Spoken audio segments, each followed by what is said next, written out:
안녕하세요, 찰리브라입니다. 시세가 그나마 그냥 긍정적으로 어느 정도 흘러가지고 있는 것 같아요. 제가 느끼기에는. 그리고 제가 조금 전에 이제 트위터를 이제 전반적으로 살펴보고 뉴스들도 전반적으로 살펴봤는데, 또 이상한 건 시세의 진폭도 또 어느 정도 있고 쉽사리 꺼지진 않는데, 매스미디어도 또 긍정적인 뉴스들이 여기저기서 나와. 그렇다는 얘기는 한동안은 세력들이 이 시장을 약간 긍정적으로 끌고 나갈 가능성이 좀 농후하다는 전 생각을 하거든요. 그러니까 보통 보면 사람들을 패닉하게 만들거나 포기하게 만들거나 좌절하게 만드는 게 가격적인 거, 그리고 뉴스로 악재 뉴스를 던지잖아요. 근데 지금은 두 가지가 다 긍정적으로 지금 됐어요. 자, 이 시세가 올라가는 게 이게 세력이 조작하는 거지, 세력이 이걸 붐업을 시킨 거지, 개인이 예를 들어서 비트코인 1000개 갖다 하더라도 이렇게 붐업은 못 시킨다는 거죠. 거기다가 더 중요한 건 시진핑부터 해가지고 이제 팩트뉴스, 스타벅스, 실사용화에 대한 어떤 긍정적인 뉴스들이 연타로 터지면 대중들은 반응하기 시작을 한다는 거죠. 근데 이게 지금의 현상이 저는 그냥 젖은 장작에 불을 살살 지필 뿐이지, 아직까지 거기다가 휘발유를 뿌린 격은 아니다라는 생각을 하거든요. 그 젖은 장작에 물기가 마르고 물기가 날아가고 이제 불이 진짜 붙기 시작을 하면 더 많은 거센 어떤 불길이 일어날 거라고 생각을 하는데, 일단 첫 번째로 폴로니엑스 거래소에서 사람들한테 이제 여론조사를 했어요. 그래서 이번 주에 비트코인 가격이 어떻게 될 것 같냐고 사람들한테 말을 했는데, 거의 60% 이상 되는 사람들이 뭐라고 얘기를 했냐면 $10,000 위다, 그리고 $10,000 위까지 갈 거다라는 얘기를 해요. 근데 더 웃긴 건 뭐냐면 28%나 되는 사람들이 $16,000 위까지 갈 거다라는 얘기를 해요. 그리고 또 반대적인 성향에 있는 사람들, 그러니까 많이 못 오를 거다라고 말하는 사람들은 지금 보면 한 43% 정도가 이제 그런 얘기를 하는데, $9,000에서 $9,000 밑 $7,800까지 갈 거다. 그러니까 지금 보면 시장 참여자들 중에 대부분의 사람들은 좀 약간 긍정적으로 돌아갈 거라고 말하는 사람이, 대중들은 좀 많아. 그래서 이거를 참고하시고, 그리고 이거는 그레이스케일 자산운용사에서 비트코인에 되게 쉽게 투자하는 거는, 비트코인도 괜찮지만 더 쉬운 거는 GBTC다, 이런 얘기를 해요. 그래서 그레이스케일 자산운용사를 제가 막 광고하는 것 같은데, 광고하자는 그런 의미는 아니고 어떤 의미냐면, 미국이란 나라의 그레이스케일 자산운용사가 이제 일반 사람들한테 펀딩을 받아가지고 이런 상품을 만들잖아요. 근데 우리나라도 마찬가지로 언제가 될진 모르겠지만, 저는 국민은행이 됐든 신한이 됐든 우리은행이 됐든 아니면 카카오뱅크가 됐든, 그들도 또한 암호자산을 기초로 한 인덱스 지수, 어떤 이런 걸 분명히 만들어서 판매를 할 거라고 생각을 하거든요. 근데 제가 느끼는 건 뭐냐면, 지금 매스미디어에서 살살 이제 훈풍을 돌게 하는데, 내년 가서 만약에 시장 금리를 떨고 여기서 이제 마이너스 금리 쪽으로 두어 번 더 금리를 내리면 아마 마이너스 금리 쪽으로 가기 시작을 할 거예요. 내년 중반 정도가 가면. 자, 그러면 예를 들어서 이제 노년기에 있으신 분들 있죠. 현금을 좀 많이 가지고 계신 분들. 그분들은 보통 보면 은행에 이자 받아서 생활하시는 분들도 되게 많아. 근데 그분들한테 예를 들어서 시장 금리가 마이너스로 돼버려. 그럼 우리가 오히려 유럽 같은데 어떤 나라나 그런 데 보면은 돈을 오히려 맡겨야 되는 데도 있어요. 돈을 맡아주니까 보관료로. 근데 우리나라도 만약에 그런 상황이 닥친다, 때마침 거기다가 막 매스미디어에서 조작질을 한다, 막 사람들한테 훈풍을 어떤 옆에서 TV 매스미디어를 이용해서 암호 자산이 얼마가 올랐는데 누군 얼마 벌었네, 막 그런 식으로 살살 떠들기 시작을 해. 그럼 그런 분들이 연세가 많다고 하더라도 분명히 이 시장에 분명히 들어올 거라고 저는 생각을 하거든요. 지금 우리 어머니도 그런 말씀 하시더라고.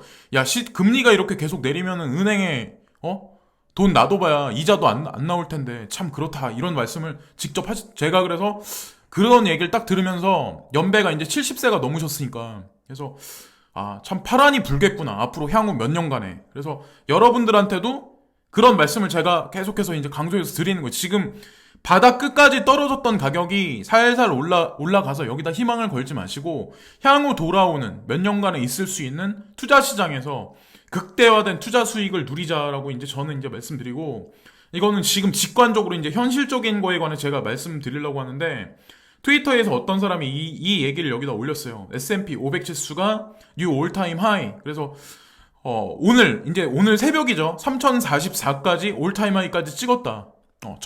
직전 전고점까지 올랐다. 그리고 지금 보면 이게 2019년 최고치다. 골드도 마찬가지로 15%나 연초 대비해서 상승했다. 이것도 좋다. S&P 500도 21%나 올라서 더 좋아. 그러나 가장 중요한 건 뭐냐면 비트코인이라는 그 자산이 그 암호화 자산이 보면 151%나 상승했다. 지금까지 연초 대비해서. 그래서 가장 베스트. 나 그런 얘기를 해요. 그래서 그거를 또 한 번 부가적으로 말씀드리고, 실질적으로 이거는 국제 가격에 관해서 이제 제가 이제 말씀을 드리려고 하는데, 골드하고 실버 가격. 그러니까 1492달러, 실버 가격은 17달러 88센트. 그래서 금은 추종자도 분명히 계시긴 할 거예요. 근데 저는 항상 제가 계속해서 이제 말씀드렸다시피 어떤 게 더 투자 수익률이 낮냐, 그리고 세력들은 어느 쪽 편에 더 설까 하는 거에 관해서 우리가 잘 이 시점에서 시간이 더 많이 흐르기 전에 잘 생각해 봐야 된다고 저는 생각을 해요. 그러니까 실물 투자하는 사람들은 그런 얘기를 되게 많이 해. 데이터 쪼가리, 비트코인 데이터 쪼가리, 그거 그냥 누가 삭제시키고 무슨 일 있으면 그냥 사라지는 거 아니야? 그런 얘기를 해. 근데 세력들이 돌을 금이라고 하고 금이라고 칭하고 그게 자산이라고 칭하고 이러면 그게 진짜 자산이 돼버리는 거지. 예를 들어서 금이 실제로 수천 년간 이어온 자산이야. 그러나 개인들이 이 자산을 예를 들어서 뭐 땅속에 묻고 막 이렇게 해봐요. 그럼 국가에서 거기다가 이 금이라는 은이라는 이 실물을, 이 덩어리들을 거래할 때 거기다가 세금을 못 매겨. 그러면 기득권 세력이 과연 어디 편을 들어줄까? 어떤 쪽에 힘을 더 실어줄까? 라는 거를 우리가 생각을 한번 해봐야 된다고 저는 생각하거든요. 지금 시점에. 달러 같은 경우도 제가 이제 말씀드리는데, 달러가 요 근래 좀 계속해서 지속적으로 떨어지기 시작을 했어요. 1166. 그래서 뭐 달러가 갑자기 어떻게 된다 이런 걸 말씀드리려고 하는 건 아니고, 지금 현재의 스트림을 제가 그대로 지금 말씀드리는 거예요. 1166달러. 물론 암호자산에 투자하는 사람들한테도 이게 달러가 떨어지면 사실 여러분들 가지고 있는 암호자산 가격도 떨어지긴 하거든요. 근데 가장 중요한 건 뭐냐면 암호자산이라는 게 전 세계 공용해서 통용되는 거잖아요. 내가 가진 비트코인, 이더리움, 리플코인, 뭐 호라이젠, 지캐시, 뭐 하여튼 뭐 비트쉐어, 아니면 뭐 코스모스 코인, 무슨 코인, 뭐 스텔라 루멘 이런 게 여기에서도 한 개면 미국 가서도 한 개야. 아니면 프랑스 가서도 한 개야.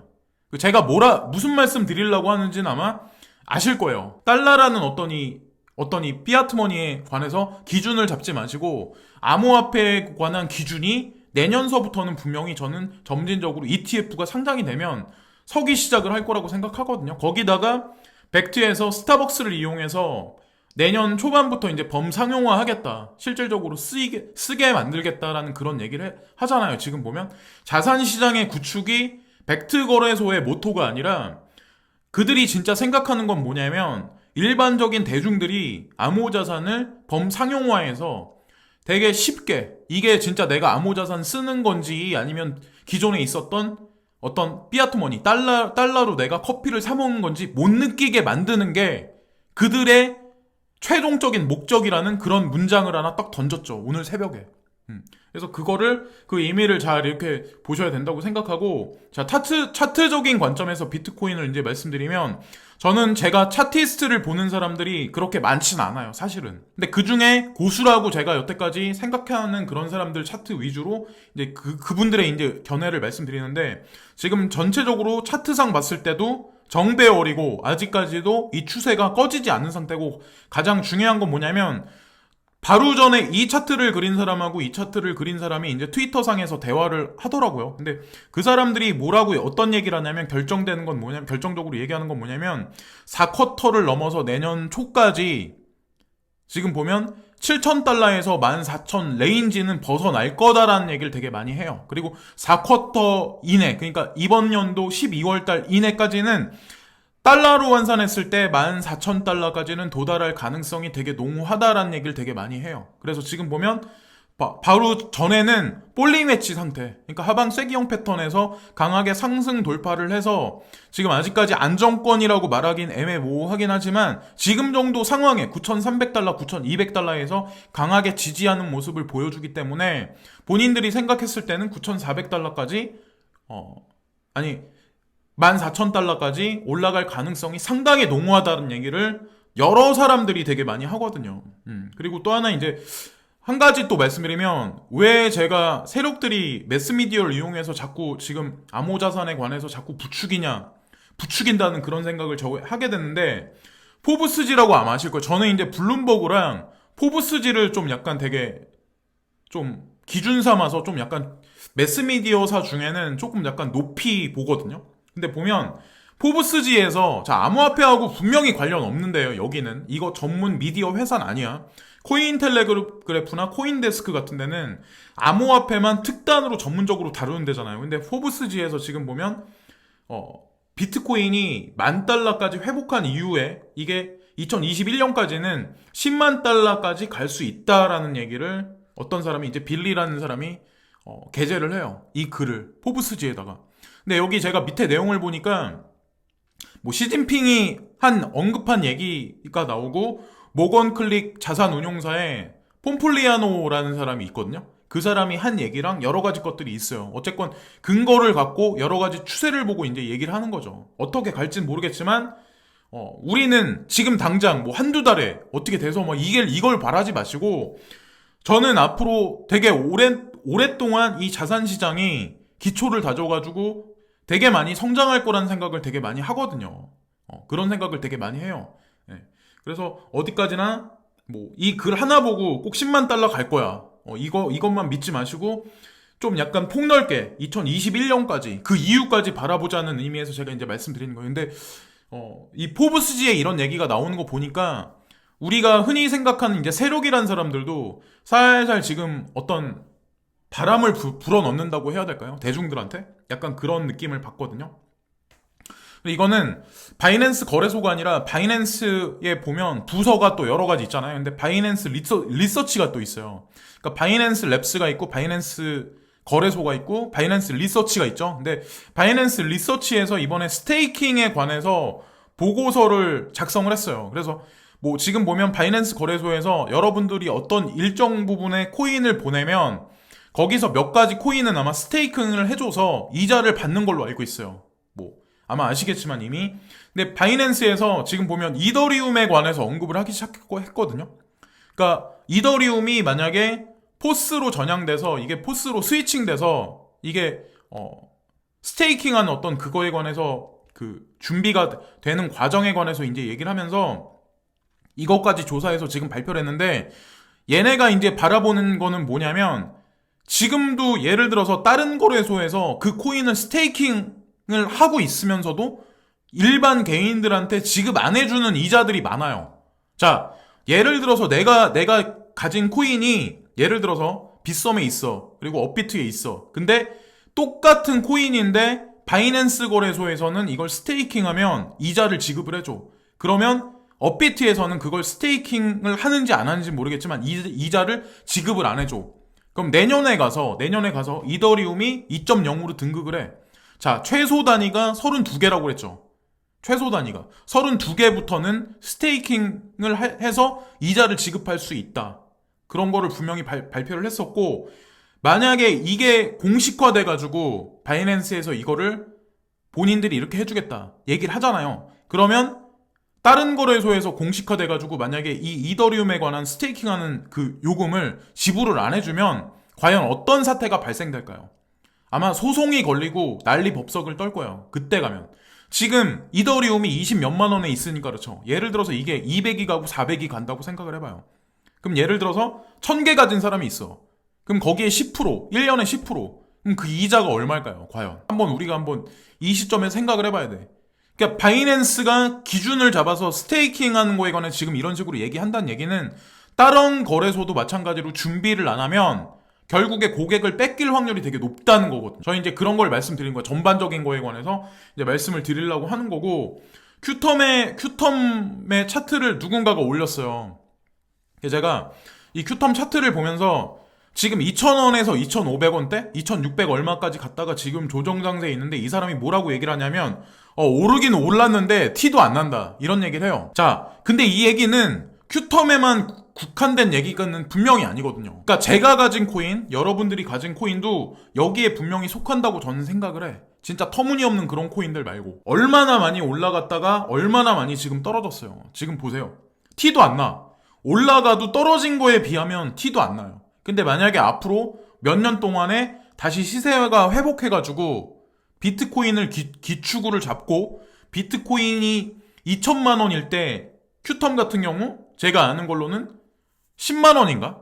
네, 10만 원, 20만 원인가? 하여튼 뭐 한 몇십만 원대까지 올라간 걸로 알고 있는데 예를 들어서 비트코인이 2천까지 간다. 아니 예를 들어서 1억까지 간다. 그럼 큐텀이 나중에 얼마까지 올라갈까요? 그런 것도 한번 계산해 보는 것도 지금 같은 장세에 좀 지루하고 약간 그런 장세에 나쁘지 않은 거라고 저는 생각을 해요. 그래서 이것도 한번 그냥 겸사 한번 말씀드린 거고, 이 사람도 이제 비트코인을 바라보면서 무슨 얘기를 하냐면 시진핑이 지금 보면 엊그저께 이제 던진 한마디 있죠. 중국이 블록체인에 관해서 밀어줄 거다. 블록체인 산업을 엄청나게 국가적 사업으로 진화시킬 거다. 내년부터. 내년 1월 1일부터. 그런 얘기를 하죠.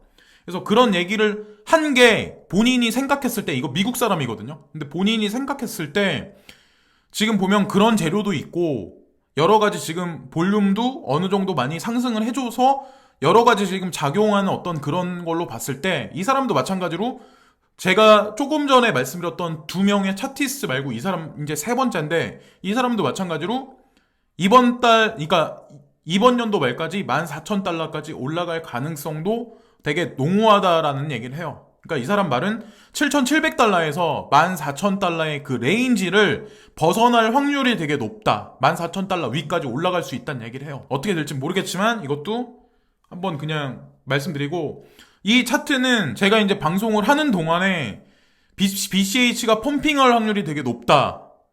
그런 걸 이제 말씀을 드리려고 했었는데 사실은 제가 방송을 녹음해서 자료를 조사하는 중에 이미 펌핑이 일어났더라고요. 제가 내일이나 앞으로 돌아오는 어떤 그 11월달 시즌부터는 지난번에 펌핑이 있을 때 그때와 같이 방송을 약간 좀 텀을 좀 짧게 하면서 좀 빨리빨리 진행을 시키려고 하거든요. 제가 이제 상황을 보면서. 거기서 이제 눈치 빠른 사람은 분명히 단타 수익을 언제 거두시는 분도 있고 하니까 아직까지 시장 상황이 거기까지는 안 갔지만 약간 지금 살짝 이제 저는 살살 이제 훈풍이 돈다고 생각을 하거든요. 그래서 BCH가 상승할 가능성이 농후하다고 말씀드리려고 했는데 일단 방송을 준비하는 동안에 이렇게 올려버려서 의미가 없게 됐고, 자, 그레이스케일 자산운용사에서 지금 보면 어느 정도 이제 올라간 거에 관해서 제가 이제 말씀드리려고 하거든요. 자, 여기 보면 G캐시가 13.73% 상승했고 호라이젠이 24.14%. 그래서